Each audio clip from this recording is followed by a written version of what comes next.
అన్యాంగ్ India welcome back to the channel Korean streets Telugu. So actually ఈ vlog ఎందుకు చేస్తున్నానంటే ఇక్కడ నా ఫ్రెండ్స్ లైక్ ఇండియన్స్ కానీ ఎవరైనా కానీ వస్తారు కదా. సో వాళ్ళ పేరెంట్స్ని, సింగిల్ మదర్స్ని, ఫాదర్స్ని అట్లా తెచ్చుకుంటూ ఉంటారు ఒక 1 year 2 years అయ్యాక. సో ఇక్కడ నుంచి వెళ్ళేటప్పుడు వాళ్ళు ఒక్కళ్ళే వెళ్ళాల్సి వస్తుంది. ఎంత టికెట్లో సెల్ఫ్ అసిస్టెంట్ని బుక్ చేసినా కానీ వాళ్ళకి కొంత అవగాహన ఉంటే బాగుంటుంది. లైక్ నేను ఎప్పుడు ఇప్పటికీ చాలాసార్లు ట్రావెల్ చేసి ఉంటాను లైక్ సింగిల్గా. అండ్ ఇక్కడికి చాలా మంది సింగిల్గా వస్తూ ఉంటారు, వెళ్తూ ఉంటారు. సో వెళ్ళేటప్పుడు వాళ్ళకి ఎయిర్పోర్ట్లో ఎలా మేనేజ్ చేయాలి, లైక్ ఎలాంటివన్నీ ప్యాక్ చేసుకోవాలి అని సో చాలా మందికి తెలిసి ఉండదు. సో నేను ఈ బ్లాగ్లో ఏంటంటే ఎస్పెషల్లీ ఇక్కడ డిపెండెంట్ వీసా తోటి లేకపోతే ఎవరైనా లైక్ సింగిల్గా చదువుకోవడానికి వచ్చిన వాళ్ళందరి కోసం నేను ఈ బ్లాగ్ చేస్తున్నాను. ట్రావెల్ బ్లాగ్ అనగానే చాలా లెందీ వీడియో వస్తుందని ఎవరు భయపడద్దు. నేను ఇది చాలా షార్ట్గా చిన్నగా చేసి చెప్పేస్తాను అనమాట. లైక్ మెయిన్ ఎట్లాంటివి చేసుకోవాలి అనేది.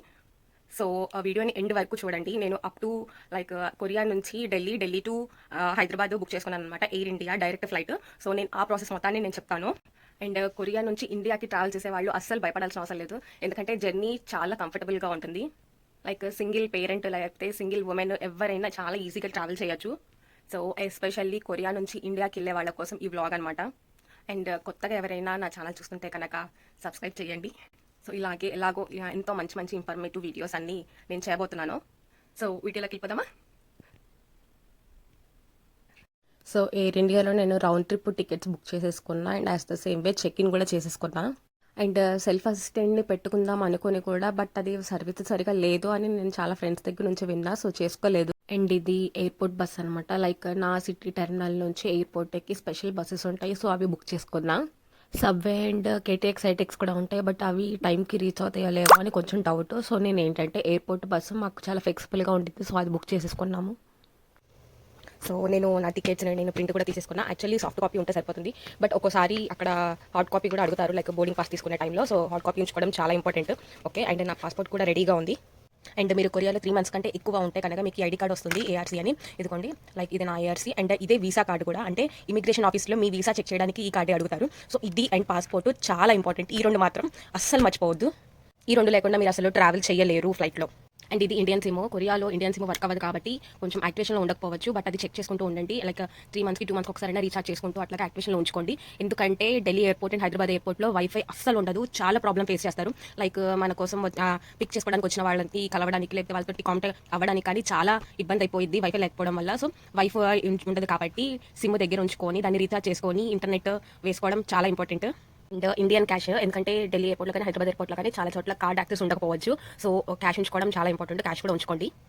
పవర్ బ్యాంక్ ఛార్జ్ చేసుకొని పెట్టుకోండి. Wet and dry tissues, charger, మీరు వేరే వాళ్ళని కాంటాక్ట్ అవ్వగలిగే ఫోన్. అండ్ ఇది వచ్చేసి యూనివర్సల్ అడాప్టర్ అనమాట. ఎందుకంటే మనము వెళ్ళే దారిలో ఒక్కొక్కసారి వేరే కంట్రీస్లో మనం లేఓవర్ తీసుకుంటే కనుక లైక్ కనెక్టింగ్ ఫ్లైట్ ఉంటే కనుక ఆ కంట్రీస్ సాకెట్స్ మనకి డిఫరెంట్గా ఉండొచ్చు, లైక్ మన ఛార్జర్ ఫిక్స్ అవ్వకపోవచ్చు అందులో. సో యూనివర్సల్ అడాప్టర్ చాలా ఇంపార్టెంట్ ఫ్లైట్ జర్నీస్ చేసే వాళ్ళకి, లైక్ ఎస్పెషల్లీ ఇంటర్నేషనల్ ట్రావెల్ చేసే వాళ్ళకి చాలా ఇంపార్టెంట్. అండ్ ఒక పెన్ కూడా క్యారీ చేయండి, ఎందుకంటే మనము కొరియా నుంచి ఇండియాకి వెళ్ళేటప్పుడు అది యూజ్ అవ్వకపోవచ్చు, బట్ ఇండియా నుంచి కొరియాకి వచ్చేటప్పుడు మాత్రం మనము ఫ్లైట్ దిగే ముందు ఒక డిక్లరేషన్ ఫామ్ అంటూ ఫిల్ చేయాల్సి ఉంటుంది. సో మనకి ఆ ఫామ్స్ ఫ్లైట్లో ఇస్తారనమాట. మనము ఫ్లైట్లో దిగేసిన దాకా వాళ్ళకి ఇచ్చేయాలి ఆ ఫామ్స్. సో ఫ్లైట్లో ఉన్నప్పుడు ఫిల్ చేసుకోవడానికి ఒక పెన్ మీ దగ్గర ఉంచుకోండి. అండ్ ఒక చాక్లెట్ కూడా పెట్టుకోండి, ఎందుకంటే ఒకసారి BP levels, sugar levels down అయ్యే ఛాన్సెస్ ఉంటాయి. లైక్ ఎయిర్పోర్ట్లో లేవర్లో ఉన్నప్పుడు ఒక్కొక్కసారి అక్కడ పర్చేస్ చేసుకొని తినలేకపోవచ్చు. So for safety. సో ఇది వచ్చేసి నా క్యాబిన్ అనమాట. నేను నా ఛార్జర్ అండ్ ఎవ్రీథింగ్ ఇందులో పెట్టుకున్నా. లైక్ చెక్ ఇన్లో నాకు యూస్ అయ్యేవన్నీ నేను పెట్టుకున్నాను. అండ్ బ్యాక్ సైడ్ దీనికి ఒక జిప్ కూడా వచ్చింది. సో ఇక్కడ నేను పాస్పోర్ట్ అండ్ నా డీటెయిల్స్ అంటే ఇంపార్టెంట్ థింగ్స్ అన్ని ఇక్కడ పెట్టుకున్నాను అనమాట. సో ఈ బ్యాగ్ చాలా బాగా యూస్ అవుతుంది ట్రావెలింగ్కి, లైక్ క్యాబిన్కి అండ్ ఎయిర్పోర్ట్లో ట్రాలీ లాగా తీసుకెళ్ళడానికి కూడా చాలా బాగా యూస్ అవుతుంది. అండ్ ఇది వచ్చేసి నా క్యాబిన్. సో నా main clothes and important things, electronic gadgets అన్ని నేను ఇందులో పెట్టేసుకున్నా. సో ఇవి 2 నా చెక్ ఇన్ అనమాట, లైక్ నేను చెక్ ఇన్ కౌంటర్లో ఇచ్చేసేవి. సో ఇది నాకు వచ్చేసి 46 kgs ఉంది చెక్ ఇన్కి. సో ఈచ్ 23, లైక్ ఇందులో 30 పెట్టి ఇందులో 20 పెడతా అనడానికి లేదు, ఈచ్ 23 పెట్టుకోవాలి. సో అలా ప్యాక్ చేసేసా. So finally cabin. So all set. ఇంకా వెయిట్ చూసి స్టార్ట్ అయిపోవడమే. షూర్గా వెయిట్ చెక్ చేసుకోండి, ఎందుకంటే ఇవాళ రోజుల్లో ఎయిర్వేస్ చాలా స్ట్రిక్ట్ రూల్స్ని పెట్టుకుంటున్నాయి అనమాట. సో కొంచెం వెయిట్ ఎక్కువ ఉన్నా సరే కొంచెం ప్రాబ్లమ్ అయ్యే ఛాన్సెస్ ఉంటాయి, లైక్ ఎక్స్ట్రా అమౌంట్ మనం పే చేయాల్సి వస్తుంది. అండ్ ఎలక్ట్రానిక్ గ్యాజెట్స్ కానీ ఏమైనా బ్యాటరీకి సంబంధించిన ఏమైనా ఉంటే అవి మాత్రం చెకిన్లో పెట్టకండి, ఎందుకంటే లగేజ్ వెనక్కి వచ్చే ఛాన్సెస్ ఎక్కువ ఉంటాయి మనం చెకిన్ చేసే టైంలో. సో అవన్నీ మీరు మీ చెకిన్ లగేజ్లోనే లైక్ మీ క్యాబిన్లోనే పెట్టుకోండి. మిగతా గిఫ్ట్స్ అన్నీ కానీ ఏమైనా కానీ క్లోత్స్ కానీ లేకపోతే ఆల్కహాల్ కానీ అవన్నీ మనం చెకిన్ లగేజ్లోనే పెట్టుకోవాలి. సో లగేజ్ అంతా బయట పెట్టేసుకుంటాం, క్యాబ్ బుక్ చేసుకుంటాం అనమాట, లైక్ బస్ అండ్ టెర్మినల్కి వెళ్ళడానికి. So cab ఎక్కేసాం. బ్యాగ్ కూడా ఇంకొక 2 లగేజెస్ ఉన్నాయి. బస్ టెర్మినల్కి వెళ్ళిపోతున్నాం.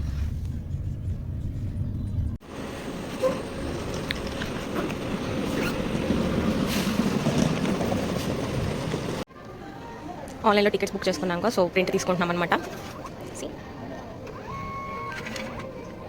మా బస్కి ఇంకా 40 minutes టైం ఉంది. సో పైన షాపింగ్ కాంప్లెక్స్ ఉంటే చూద్దామని వచ్చాం.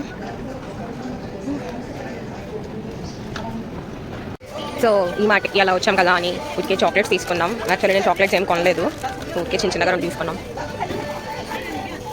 సో లగేజ్ అంతా బస్లోకి ఎక్కిస్తున్నారు.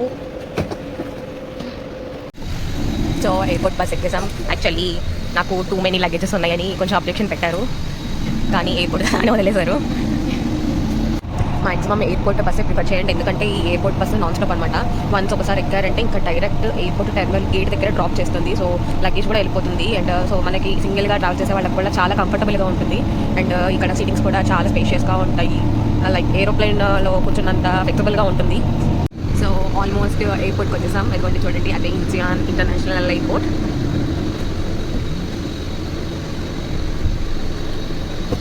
కొరియా పెద్ద తోపు తురుము అంటారు కదా, లైక్ ఈ డ్రైవర్ అన్నాడు చూసావా, అందరి కొరియన్ బ్యాగ్స్ తీసిచ్చాడు. ఓన్లీ మా బ్యాగ్స్ తప్ప, ఫారినర్స్ని తప్ప అందరి తీసిచ్చాడు. అవి మాత్రం మేమే తీసుకున్నాం. సో ఇదే ఎంట్రన్స్ గేట్ అనమాట. లైక్ చూసారా, ఇక్కడ బస్ డ్రాప్ చేస్తారు అండ్ ఇది ఎంట్రన్స్ గేట్. అండ్ ఇక్కడ A2, M or N something counters ఉంటాయన్నమాట. సో వెళ్ళిపోదాం. ఇక్కడ ఫ్లైట్ డీటెయిల్స్ అన్నీ ఉంటాయి, సో మనం చూసుకోవచ్చు. అండ్ ఇక్కడ బ్యాగేజ్ రీప్యాక్ ఏరియా కూడా ఉంటుంది. మన బ్యాగేజ్ ఏమన్నా వెయిట్ ఎక్కువ ఉన్నా కానీ, లేకపోతే ఏదన్నా కొంచెం ఓపెన్ అయిపోతున్నా కానీ మనం మళ్ళీ ప్యాక్ చేసుకోవచ్చు అనమాట. సో నేను ఫస్ట్ నా బ్యాగేజ్ చెక్ ఇన్ చేసేస్తాను. లైక్ చాలా ఇవాళ ఫ్లైట్ డిలే ఒక 7 hours ఉంది. సో నేను సీట్స్ బుక్ చేసుకున్నా, బట్ కానీ అది డిలే అవ్వడం వల్ల చేంజ్ అయిపోయినాయి. సో నేను అర్లీగా వెళ్ళిపోతే నాకు విండో సీట్స్ కోసం ట్రై చేయొచ్చు. సో వెళ్తున్నా. అండ్ ఇక్కడ ఫ్రీ వెయిట్ మిషన్ కూడా ఉంటాయి, మనం ఒకవేళ చెక్ చేసుకోకపోతే చెక్ చేసుకోవచ్చు. సో వీళ్ళంతా ఇండియాకి ట్రావెల్ చేసేవాళ్ళు అనమాట. చూడండి, అందరూ ఇండియన్స్. కౌంటర్ దగ్గరికి వచ్చేసాం. నెక్స్ట్ మేమే అనమాట. అండ్ నా లగేజ్ కూడా చెక్ ఇన్ చేసేసాము. సో నా బ్యాగేజ్ చెక్ ఇన్ అయిపోయింది. ఇది కూడా నా క్యాబిన్ మాత్రమే నా చేతిలో ఉంది. అండ్ నాకు బోర్డింగ్ పాస్ కూడా ఇచ్చేసారు. లగేజ్ చెక్ ఇన్ అయిపోయాక ఒక 10 minutes వెయిట్ చేయమంటారు, ఎందుకంటే మన బ్యాగేజ్లో ఏమన్నా ఎలో చేయని థింగ్స్ కానీ అట్లాంటివి ఏమన్నా వాళ్ళకి డిటెక్ట్ అయితే వాళ్ళు మళ్ళీ రికాల్ చేస్తారనమాట. సో వెయిట్ చేయాలి. 10 minutes వెయిట్ చేస్తున్నాం. సో ఇండియన్ ఎయిర్పోర్ట్లో రోబోట్ ఉంటుంది, సో మనం దీంతో మాట్లాడచ్చు.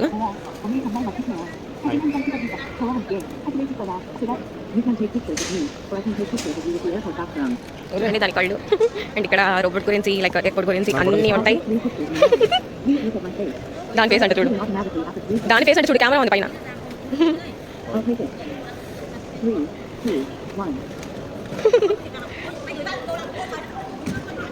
ఓ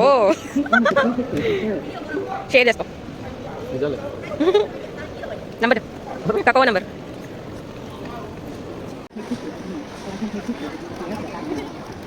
దాంతో దిగొచ్చు కదా మనీషా. చల్లది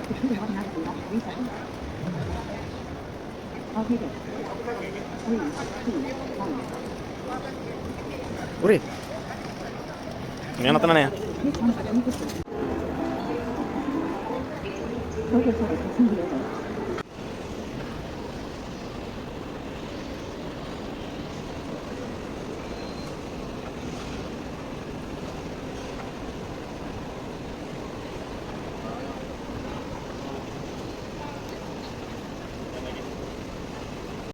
డ్యూటీ ఫ్రీ షాప్లో ఉన్నా.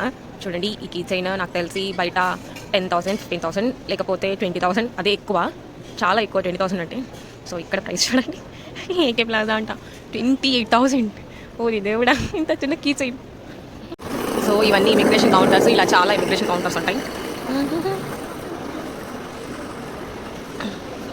సో ఇమిగ్రేషన్ అంతా ఫినిష్ చేసుకున్నాం, మేము లోపలికి వచ్చేసాం. అండ్ ఇవన్నీ గేట్స్ అనమాట, ఇది కొన్ని డైరెక్షన్స్ అన్నీ ఉంటాయి. యాక్చువల్లీ ఇమిగ్రేషన్లో నా దగ్గర కొంచెం కాస్మెటిక్స్ ఎంఎల్స్ ఎక్కువ ఉన్నాయి, కానీ ఒక 3 కాస్మెటిక్స్ లైక్ సన్ స్క్రీన్ లాంటివి తీసేసుకున్నారు. సో ఇదే మనం ఫ్లైట్ ఎక్కబోయే గేట్ అనమాట.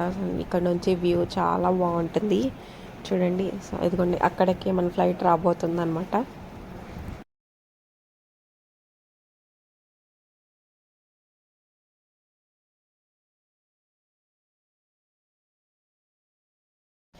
ఈ మొత్తానికి మన ఫ్లైట్ వచ్చేసింది after 7 hours delay. Actually nowadays air India చాలా డిలే అవుతున్నాయి ఫ్లైట్స్. సో రెగ్యులర్గా మన ఫ్లైట్ టైమింగ్స్ అన్నీ చెక్ చేసుకుంటూ ఉండండి. 8 hours జర్నీ కాబట్టి పిల్లో అండ్ బ్లాంకెట్ కూడా ప్రొవైడ్ చేస్తారు. అండ్ ఇక్కడ మన డిస్ప్లేలో మ్యాప్ కూడా కనిపిస్తుంది. మనం ఎక్కడ ఉన్నాం, ఎంత స్పీడ్తో వెళ్తున్నాం, ఎంత హైట్లో ఉన్నామని, వెదర్ అండ్ ఎవ్రీథింగ్ డీటెయిల్స్ అన్నీ మనకి స్క్రీన్ మీద వస్తూ ఉంటాయి. టైంకి ఫుడ్ అండ్ రిఫ్రెష్మెంట్స్ అన్నీ ప్రొవైడ్ చేస్తూ ఉంటారు. సో అవన్నీ తీసుకోవచ్చు.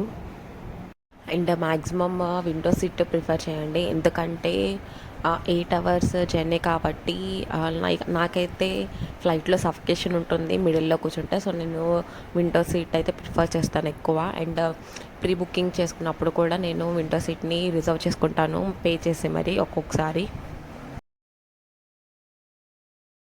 ఫైనల్లీ ఢిల్లీ రీచ్ అయిపోయాం. యాక్చువల్లీ ఎయిర్ ఇండియాకి ఒక చిన్న ప్రాబ్లం ఉంది. ఏంటంటే మనం డైరెక్ట్ ఫ్లైట్ బుక్ చేసుకున్నాం కానీ అప్ టు ఢిల్లీ వరకే మన లగేజ్ తీసుకొస్తారు. సో ఢిల్లీలో ఏంటంటే మళ్ళీ తీసుకొని మళ్ళీ మనం డొమెస్టిక్లో చెక్ ఇన్ చేసుకోవాలి. సో మన బ్యాగేజ్ కలెక్షన్ ఎక్కడ చేసుకోవాలనేది బెల్ట్ నెంబర్స్ అన్ని ఫ్లైట్లో అనౌన్స్మెంట్ ఉంటుంది. అండ్ యాజ్ ద సేమ్ వే అక్కడ డిస్ప్లేలో కూడా ఉంటుంది. సో అవి చెక్ చేసుకొని వెళ్ళిపోవాలి. ఇదిగోండి Delhi airport. So first immigration finish చేసుకొని మన లగేజ్ తీసుకొని అండ్ మళ్ళీ మన లగేజ్ డొమెస్టిక్లో చెక్ ఇన్ చేసుకొని లైక్ డ్యూటీ ఫ్రీలో ఎంజాయ్ చేయొచ్చు. సో మ్యాక్సిమం ఎయిర్పోర్ట్ అన్నీ ఇంగ్లీష్ అండ్ హిందీలో ఉంటుంది. సో బేసిక్ ఇంగ్లీష్ చదవటం ఉంటే కొంచెం మేనేజ్ చేయొచ్చు. అది చదవడం రాకపోతే కనుక కొంచెం ప్రాబ్లం అయ్యే ఛాన్సెస్ ఉంటాయి. So almost international travel tips అని నేను చెప్పాను. ఇంకా ఏమన్నా కొంతమందికి డౌట్స్ ఉంటే కనుక నాకు కమెంట్ సెక్షన్లో అడగండి, నేను తప్పకుండా షేర్ చేసుకుంటాను. లైక్ ఇప్పటికీ